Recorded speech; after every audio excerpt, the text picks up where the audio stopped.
Hello students, हम पढ़ रहे हैं चैप्टर 2 पॉलिनोमियल्स और ये है उसका लेक्चर नंबर 12। अगर आपने अभी तक कोई प्रीवियस लेक्चर नहीं देखा है तो कोई बात नहीं, पूरा लेक्चर आपको समझ में आएगा। और प्रीवियस लेक्चर देखने के लिए आपको आई बटन में लिंक मिल जाएगी और वीडियो के एंड में पूरी प्लेलिस्ट। तो आज का जो हमारा टॉपिक है वो है आपकी बुक में 2.5 एल्जेब्रिक आइडेंटिटीज़ के नाम से। ठीक है, तो यहाँ पर जो कुछ सॉल्व्ड एग्जाम्पल है वो हमने प्रीवियस क्लास में भी देखे थे, अब उसी को कंटिन्यू करते हैं। तो आज हम देखने वाले हैं एग्जाम्पल नंबर 14, 15 एंड 16। ठीक है, तो इसमें हमारे पास क्या है, क्वेश्चन नंबर 14 में गिवन है राइट 3a + 4b + 5c का whole square in expanded form. Okay, तो लास्ट क्लास में भी फॉर्मूला बताया था, फिर से एक बार देख लेते हैं। आइडेंटिटी नंबर 5 के नाम से आपकी बुक में है। तो यहाँ पर गिवन है कि अगर हमारे पास इस तरीके से x + y + z इसका अगर होल स्क्वायर है, तो जब हम इसे एक्सपेंड करते हैं तो क्या होता है, x² + y² + z²। ठीक है, इसके बाद प्लस 2xy + 2yz + 2zx, ये इसका एक्सपेंडेड फॉर्म होता है। ओके, तो अब यहाँ पर अगर हम कंपेयर करें तो x = क्या है 3a, y = क्या है 4b एंड z = क्या है 5c। अब यहाँ पर क्योंकि ये जो दोनों टर्म है ना बीच में पॉजिटिव हैं, तो यहाँ पर फॉर्मूले में हर जगह सारी जो टर्म्स हैं पॉजिटिव हैं। लेकिन कई बार ऐसा होगा कि आपको यहाँ पर मतलब ये एक्सपेंडेड फॉर्म गिवन होगी और वहाँ कहीं पर नेगेटिव साइन होगा, तो हमें देखना पड़ेगा कि यहाँ पर x नेगेटिव होगा या y नेगेटिव है या फिर z नेगेटिव है। तो वो आगे आने वाले क्वेश्चनों में आप वहाँ पर देखेंगे। क्लियर है, अब हमें इसे एक्सपेंड करके लिखना है, तो लिखेंगे 3a + 4b + 5c, इसका करिए होल स्क्वायर। अब देखिए x की जगह क्या करना है आपको, 3a का स्क्वायर, दैट मीन्स 3a और इस पूरे का स्क्वायर प्लस 4b इस पूरे का स्क्वायर प्लस 5c इस पूरे का हो गया स्क्वायर प्लस, अब हम लिखेंगे 2x, x की वैल्यू क्या है 3a, y की वैल्यू क्या है 4b, तो ये हो जाएगा +2xy प्लस, अब क्या लिखेंगे 2yz, y की वैल्यू 4b, z की value 5c plus 2zx, z की वैल्यू 5c और x की वैल्यू 3a। ठीक है, तो बस अब इसे फाइनल टर्म में लिख दीजिए, 3a का होल स्क्वायर, दैट मीन्स आप इसे लिख सकते हैं 9a², 4b का whole square, that means 16b², 5c का whole square, that means 25c² plus, अब यहाँ पर देखिए 2 × 3 दैट मीन्स 6, 6 × 4 दैट मीन्स 24, तो ये हो जाएगा 24 और साथ में क्या आ जाएगा ab प्लस, यहाँ पर आ जाइए, अब ये देखिए 2 × 4 दैट मीन्स 8, 8 × 5 दैट मीन्स 40, तो ये हो जाएगा 40 और साथ में क्या आ जाएगा bc। नेक्स्ट टर्म पे आएंगे, यहाँ देखिए 2 × 5 दैट मीन्स 10, 10 × 3 दैट मीन्स 30, तो 30 और ये हो जाएगा AC। ठीक है, तो ये इसकी एक्सपेंडेड फॉर्म ये वाली हो गई। क्लियर है, अब नेक्स्ट टर्म में फिर से हमें कहा गया है एक्सपेंड करना है, लेकिन क्वेश्चन में गिवन है 4a - 2b - 3c का होल स्क्वायर। क्लियर है, अब इसे एक्सपेंड कैसे करेंगे, तो यहाँ देखिए इसे आप लिख सकते हैं x - y, क्योंकि ये जो सेकंड टर्म है वो y है और जो थर्ड टर्म है वो z है, तो x - y - z और अब हो जाएगा ये इसका होल स्क्वायर। तो अब इसे कैसे ओपन करेंगे ब्रैकेट्स को, तो यहाँ देखिए हम इसे लिखते हैं x²। अब ये जो y है इसे हम यहाँ पर ये नेगेटिव साइन अगर आप इसके साथ भी मान लें, आप इसे या तो +y² लिख दें या इसकी जगह आप -y का होल स्क्वायर लिखें, एक ही बात है। तो यहाँ पर y² के साथ माइनस साइन आप लिखें या ना लिखें कोई फ़र्क नहीं पड़ता, लेकिन आगे फ़र्क पड़ेगा। ठीक है, तो मैं इसे अभी x² + y² + z² इस तरीके से ही लिख रही हूँ। क्लियर है, अब यहाँ देखिए हम मल्टीप्लाई किसे करते हैं 2xy। ओके, अब 2xy में x पॉजिटिव है लेकिन y नेगेटिव है, तो अब साइन का फ़र्क पड़ेगा, तो ये हो जाएगा -2xy। क्लियर है। फिर अब क्या आएगा यहाँ पर 2yz। अब यहाँ पर y भी नेगेटिव एंड z भी नेगेटिव, तो माइनस साइन का फर्क नहीं पड़ेगा, 2yz हो जाएगा। इसके बाद फिर आएगा 2zx, इसमें z क्या है नेगेटिव, तो ये हो जाएगा 2zx। क्लियर है। आप इसे इस तरीके से भी लिख सकते हैं 2zx।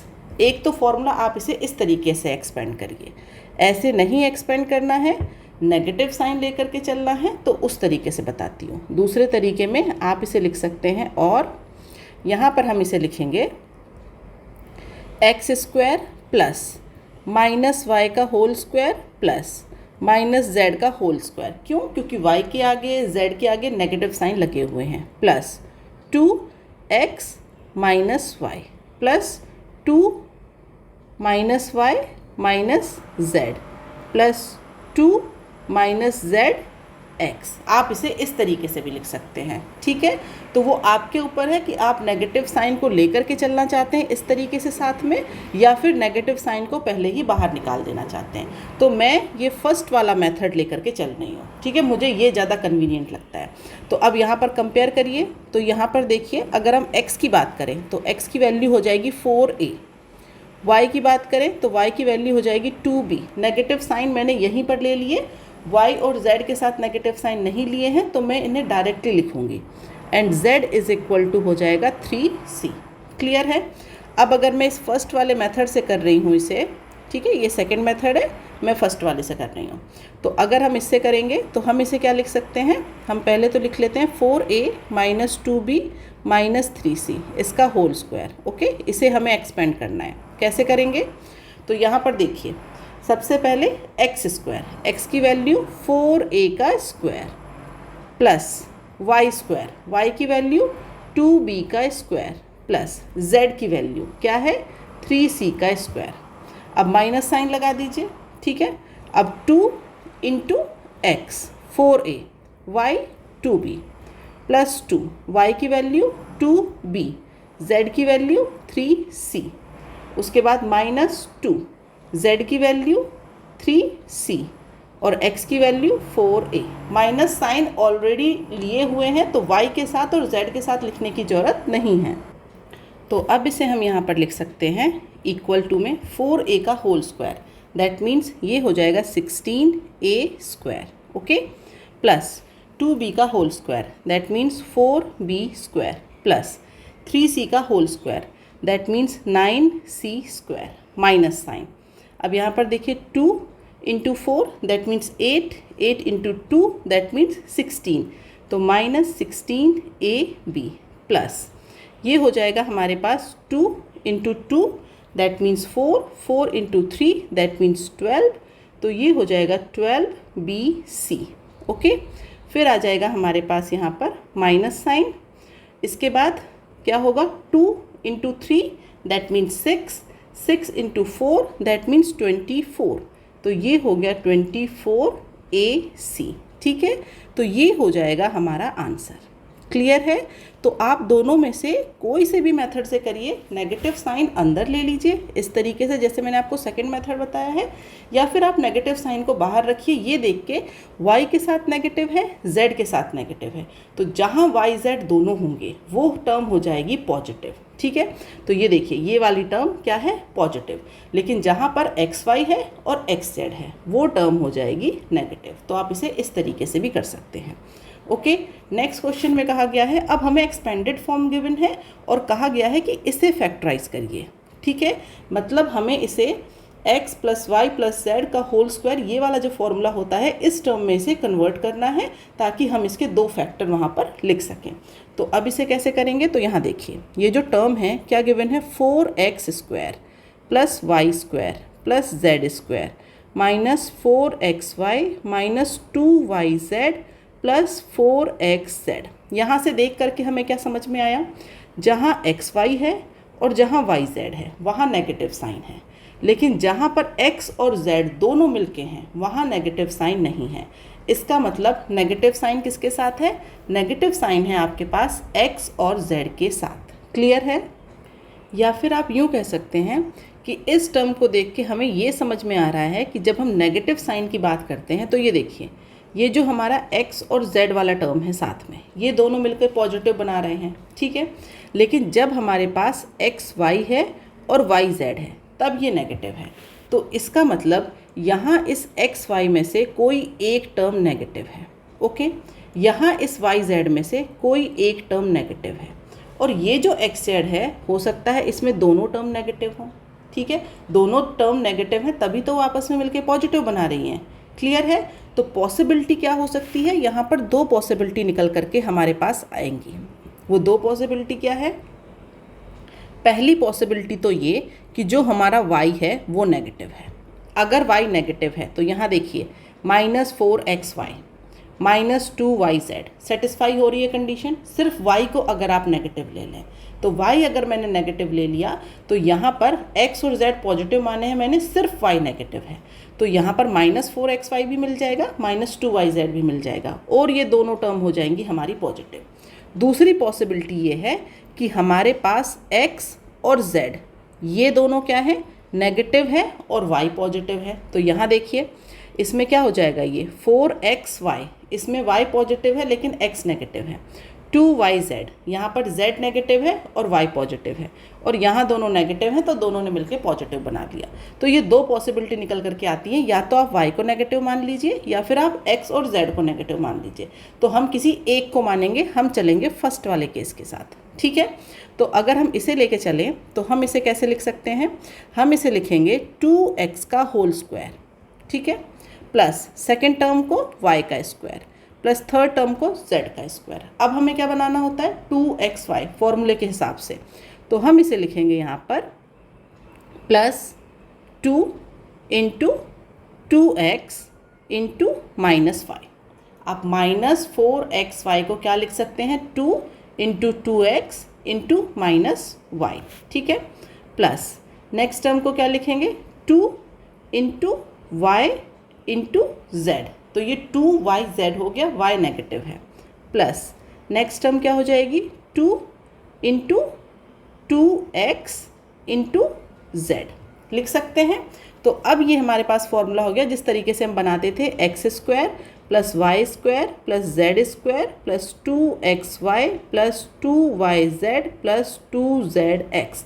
बस यहाँ पर x की जगह 2x है और जो y हमारा है वो नेगेटिव है। तो अब आप इसे कैसे लिख सकते हैं, अब आप इसे लिख सकते हैं 2x - y + z का होल स्क्वायर।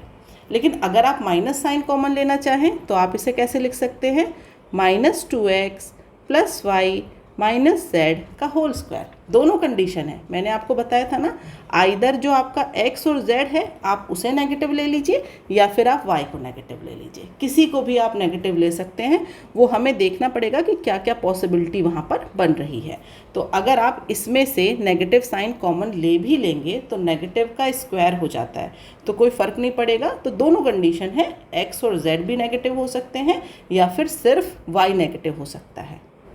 लेकिन हमें तो इसके फैक्टर करने थे ना, अब इसके फैक्टर कर दीजिए। तो ये हो जाएगा 2x - y + z × 2x - y + z। और अगर इसके फैक्टर करेंगे तो क्या हो जाएगा, -2x + y - z -2x + y - z। तो दोनों में से जो भी आपको ठीक लगे आप उसे सॉल्व करेंगे। हाँ, मैं पर्सनली बात करूँ तो मुझे अच्छा लगता है कि जब एक साइन नेगेटिव हो, जितना कम नेगेटिव लेकर के चलेंगे उतना बेटर है। क्लियर है। नेक्स्ट क्वेश्चन पे आते हैं। यहाँ पर हमें ये जो क्यूब वाली फॉर्म है इसे एक्सपेंड करना है, तो इसके लिए पहले एक नेक्स्ट आइडेंटिटी देखेंगे, आइडेंटिटी नंबर 6 और 7, उसके बाद हम इसे सॉल्व करेंगे। तो अगर हम आइडेंटिटी नंबर 6 की बात करें तो ये है x + y का होल क्यूब। अब आप इसे कैसे लिख सकते हैं, अगर हम x + y के होल क्यूब की बात करें तो आप इसे ऐसे लिख सकते हैं, x + y × x + y का होल स्क्वायर लिख सकते हैं। अब यहाँ पर देखिए, ये x + y तो ठीक है, x + y के होल स्क्वायर का फॉर्मूला पता है आपको, एक्सपेंड करते हैं जब, तो x² + 2xy + y², इस तरीके से लिखते हैं। बस कुछ नहीं, अब इन्हें आपस में क्या करना है, मल्टीप्लाई करना है और उसे जो भी ऐड हो रहा हो उन टर्म्स को साथ में लेकर के लिखना है। तो हमें यहाँ पर फाइनली मिलता है x³ + 3x² y + 3xy² plus y³ ठीक है। अब इसे अगर आप थोड़ा सा और अरेंज करके लिख देते हैं तो यहाँ पर हमें मिल जाएगा, मैं इस तरफ लिख देती हूँ, यहाँ पर हमें मिल जाएगा x³ plus y³ plus 3xy और ब्रैकेट में x प्लस y। थोड़ा सा और अरेंज कर देते हैं, जो ये फर्स्ट वाली टर्म लिखी, सेकेंड टर्म लिखी, फिर यहाँ से 3xy कॉमन आ जाता है तो अंदर बचता है ब्रैकेट में x प्लस वाई। तो ये आपकी आइडेंटिटी नंबर 6 है, मतलब x प्लस वाई का whole cube is equal to x³ plus y³ plus 3xy into x plus Y. इसी तरीके से x माइनस वाई के होल क्यूब की बात करें तो ये हो जाएगा x³ minus 3x² plus 3xy² minus y³ ठीक है। इसे भी अगर हम अरेंज करके लिखें तो ये हो जाएगा x³ minus y³ minus 3xy और ब्रैकेट में हो जाएगा x माइनस वाई। ये हो जाएगी आइडेंटिटी नंबर 7। मतलब आपको x माइनस वाई का होल क्यूब का फॉर्मूला याद रखना है, x³ minus y³ minus 3xy और ब्रैकेट के अंदर x माइनस वाई। अब क्वेश्चन पे आ जाते हैं। तो क्वेश्चन नंबर 17 में अब कहा गया है कि इसे एक्सपेंड करिए। तो ये फॉर्मूला क्या बनेगा, ये बनेगा x प्लस वाई का होल क्यूब। क्या होता है ये, अगर इसे आप एक्सपेंड करेंगे तो ये हो जाएगा x³ plus y³ plus 3xy और ब्रैकेट में x प्लस वाई। कंपेयर करिए, x is equal to 3a और y is equal to 4b। सिर्फ और सिर्फ वैल्यू पुट करनी है। तो x की value 3a whole cube plus 4b whole cube plus 3 into 3a into 4b और ये हो जाएगा 3a प्लस 4b। अब इसे क्या लिख देंगे हम, इसे यहाँ पर जब आप एक्सपेंड करेंगे तो ये हो जाएगा 27a³ प्लस 64b³ प्लस, अब यहाँ पर देखिए 3 into 3 that means 9, 9 into 4 that means 36। तो ये हो जाएगा हमारे पास 36ab और ये हो जाएगा 3a प्लस 4b। ब्रैकेट और ओपन करिए तो 27a³ plus 64b³ plus 36 into 3 108a² plus 36 into 4 144ab²। ये हो गया हमारा आंसर। तो बहुत ही आसान है ये, क्योंकि हमें सिर्फ फॉर्मूले में वैल्यू पुट करनी है। नेक्स्ट देख लेते हैं, इसमें हमें क्या हो जाएगा, फॉर्मूला हो जाएगा x माइनस वाई का होल क्यूब। अब ये फॉर्मूला क्या होगा, इसे एक्सपेंड करिए तो ये हो जाएगा x³ minus y³ minus 3xy और ब्रैकेट में x माइनस वाई।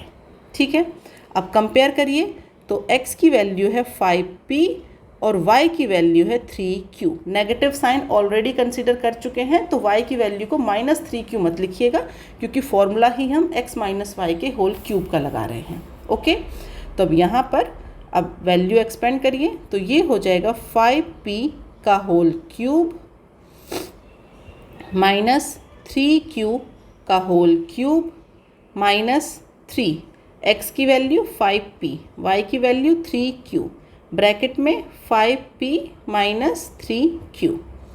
अब इसे ओपन कर दीजिए तो 125p³ minus 27q³ minus, directly लिख देती हूँ मैं मल्टीप्लाई करके तो 225p² प्लस 135p²। डायरेक्टली मैंने ब्रैकेट ओपन कर दिया। ठीक है, तो यहाँ पर ये आ गया हमारा आंसर। तो आज के लिए इतना ही जो मैंने आपको लेक्चर पढ़ाया है। इसमें कोई भी डाउट हो तो आप मुझे कमेंट बॉक्स में लिख करके बता सकते हैं। इसकी जो PDF फाइल है वो टेलीग्राम चैनल पर मिल जाएगी, जिसकी लिंक नीचे चैनल के डिस्क्रिप्शन में दी गई है। वीडियो पसंद आया हो तो इसे लाइक करिए और अपने दोस्तों के साथ शेयर करिए। मिलते हैं नेक्स्ट क्लास में। आज के लिए बाय बाय स्टूडेंट्स।